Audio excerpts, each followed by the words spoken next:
Hi Algebra, in this one we're going to be continuing with absolute value functions and looking at how they can actually move on the graph. Here we go.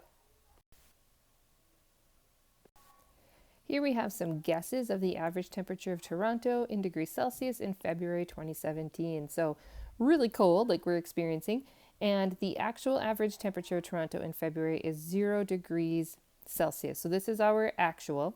And so we're going to be graphing how far away are these guesses from the actual. So 5 is 5 away from 0. So the guess was 5, and that means we're 5 away from 0. Next one is 2, and that means we're 2 away from 0. Next one is -5. That means we're 5 away from 0, so on and so forth. So go ahead and graph the rest of these and start again when you're ready. When you graph it, you'll see this V shape again, and I did write down our X and Y values up here. Our X values were those guesses, and then the Y values were the absolute guessing error, or how far away from the actual were we. What rule can we write to find the output given the input? So when we're thinking about rules, we're thinking about functions, so I'm going to say f of x equals, and what we end up here is having the absolute value of x be our rule. Remember, absolute value means how far away are we from 0, which is exactly what we were doing here, how far away from 0 we were, and we always end up with a positive output with absolute value. And so you'll see here, all of our y values are positive values. Here in 14.2, we're going to revisit the idea of how far away something is from x. So the function a gives the distance of x from 0 on the number line. So looking at the table, if my x is 8, the farthest, or excuse me, the distance away from 0 is going to be 8. Going down the table, I would see that if my distance is 5.6, then I must have started at 5.6. That's how far it was away from 0. Pi is going to be pi units away from 0, or to estimate, I'll have to do 3.14. When I fill in the rest of the table, it looks like this. Notice that my distances from 0 are all positive, even if my x values are negative, because how far away we are from 0, we're just going to use a positive value for that. You can see when you graph it, you end up with that V shape that we've been seeing with absolute value functions. Next, we're looking at two different ways. Andre wrote this function as a piecewise function, and Elena wrote it as an absolute value function. They are both correct, and your job is to be able to explain why they're both correct.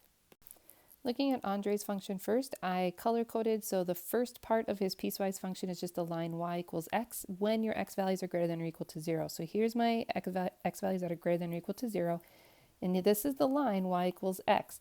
Think about your y equals mx plus b. This means my slope is 1 and my y-intercept is 0.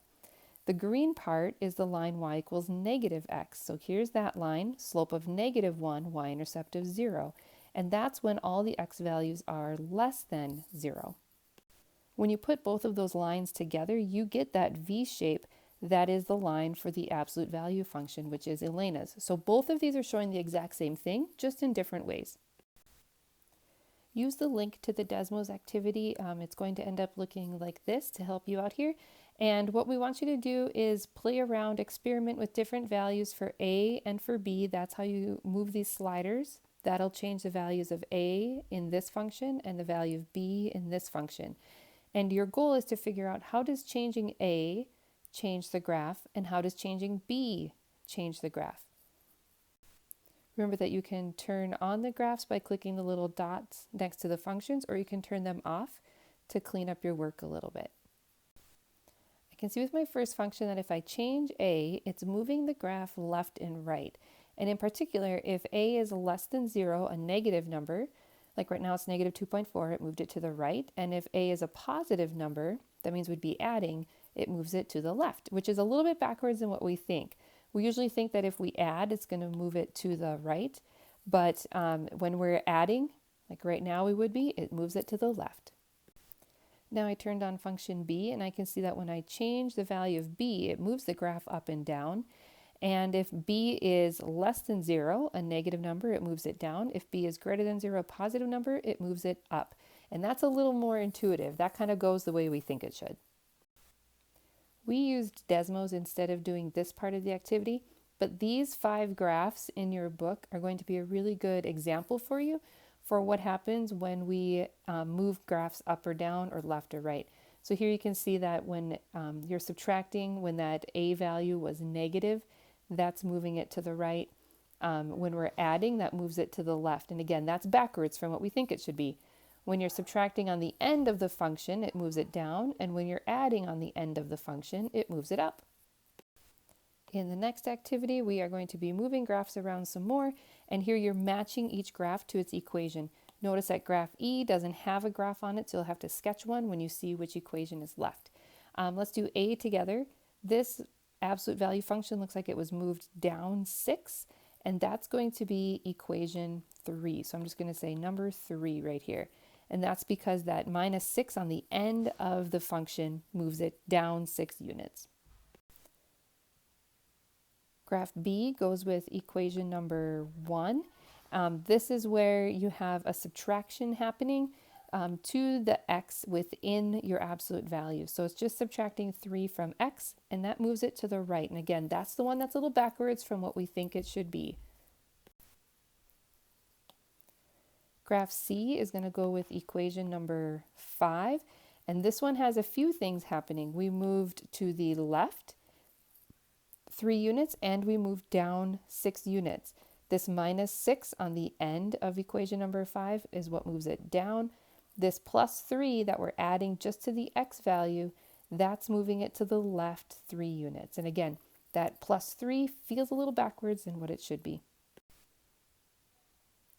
Equation D goes with, graph D goes with equation number 2. And that's because we went to the right 9 units. So that's going to be the minus 9, subtracting from the x there. And then it went up 3 units. That's the plus 3 on the end. So it looks like equation number 4 is the one that we have left to graph on our own. And it looks like we have just x plus 3. So that plus 3 is being added onto the x. That's going to move it to the left 3 units. And from there, we have our V shape. Going to your lesson summary, we want to first look at this function that is your absolute value function. So highlight that, underline it, circle it, do whatever it takes there. It gives the distance of x from 0 by finding the absolute value of x. We see that that ends up being a V shape on our graph. And the point where the two pieces of the V shape meet, this point right here, is called the vertex. I want you to label that and show that on your graph. That's the point where the graph changes from going downward and starts going upward.